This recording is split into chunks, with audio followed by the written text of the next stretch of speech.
আসসালামু আলাইকুম এভরিওয়ান, মার্জিয়াস ব্লগের পক্ষ থেকে সবাইকে জানাই স্বাগতম।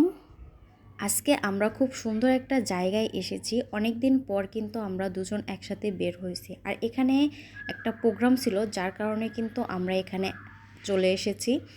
আর যাই হোক, এখানে কিন্তু আমরা বিনা দাওয়াতে চলে এসেছি, কারণ আমাদেরকে এখানে ইনভাইট করা হয়নি, আর আমরা কিন্তু চলে এসেছি। আর আমরা কিন্তু এসেই দেখলাম যে এখানে খুব সুন্দর একটা প্রোগ্রাম হচ্ছে।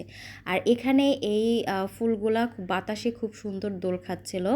আর এটা হচ্ছে খুব খোলামেলা একটা জায়গায়, প্রাকৃতিক একটা পরিবেশ, একদম গ্রামের মতো। এটা হচ্ছে সাভারের অনেক ভিতরে। আর চারপাশে যেহেতু রোদ ছিল, আর রোদটা কিন্তু মিষ্টি মিষ্টি রোদ ছিল, যেহেতু শীতের সময়ের রোদ, এটা কিন্তু অনেক ভালো লাগে। আর এই বাড়িটা ছিল অসম্ভব রকমের সুন্দর।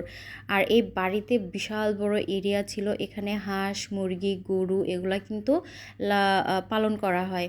আর এখানে একটা যে প্রোগ্রাম ছিল, প্রোগ্রামের জন্য কিন্তু এখানে রান্না করা হচ্ছে, আর রান্নার জন্য রোস্টটা কিন্তু প্রথমে তৈরি করা হচ্ছে।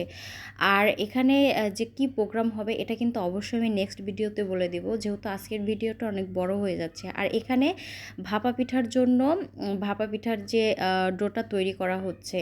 আর এখানে পারফেক্টভাবে তৈরি করলে কিন্তু ভাপা পিঠা অনেক স্মুথ হয় এবং খেতে অনেক ভালো লাগে।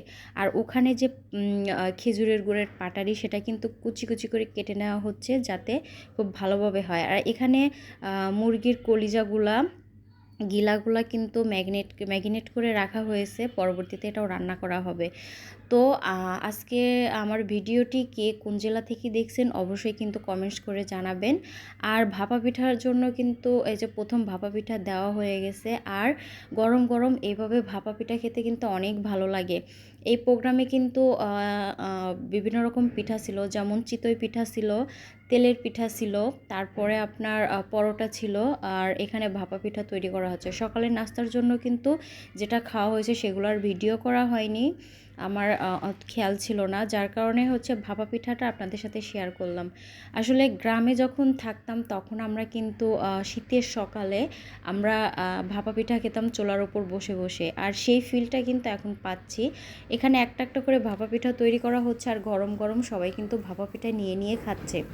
এখানে মজার বিষয় হচ্ছে সবাই কিন্তু ভাপা পিঠার জন্য সিরিয়াল দিয়েছিল, আর যেহেতু একটা একটা করে তৈরি করা হচ্ছে আর মানুষ অনেক বেশি ছিল, যার কারণে কিন্তু একটু দেরি হচ্ছিল।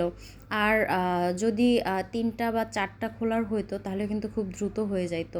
তো দেখতে দেখতে এখানে কিন্তু আরেকটা পিঠা হয়ে গেছে, আর প্রথম পিঠাটাই কিন্তু আমি খেয়ে ফেলছি, দেখলাম যে সব কিছু ঠিক আছে নাকি।